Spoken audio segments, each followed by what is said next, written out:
So হ্যাঁ guys, তো কেমন আছো তোমরা? তো গাইজ চলে এসেছি ঈদের বাসি ব্লগ নিয়ে। তো ঈদের সকালে উঠে উঠে মাথা ঠুকে ফুলিয়ে নিয়েছিলাম, তারপর ওই ফোলা মাথা নিয়ে চলে গেলাম তাড়াতাড়ি ঈদের নামাজ পড়তে। এই প্রথমবার আমাদের ঈদগাহ পুরো ভর্তি হয়নি, কারণ ছিল বৃষ্টি। তাই বৃষ্টিতে ভিজে ভিজে কোন রকমের নামাজ পড়ে চলে এলাম বাড়ির দিকে। আসার পথে পাড়া প্রতিবেশীদের সঙ্গে দেখা হয়ে যায়, তাদেরকে ঈদ মোবারক জানিয়ে চলে এলাম বাড়ি ঢুকে খাওয়া দাওয়া করতে না করতেই বন্ধুদের কল, বেরিয়ে গেলাম ঘুরতে। প্রতি বছরের মতো এই বছরে একই সমস্যা, বেরিয়ে তো গিয়েছি কিন্তু যাবোটা কোথায় সেটা ডিসাইড করতে না করতেই পৌঁছে গেলাম নিউ টাউন। সেখানে গিয়ে খেয়ে নিলাম চা।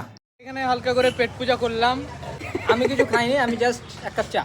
তো গাইজ আমাদের দুজনের মধ্যে কাকে বেশি হ্যান্ডসাম লাগছে কমেন্টে জানাও। আর গার্লফ্রেন্ড আছে, যাকে দেখলাম।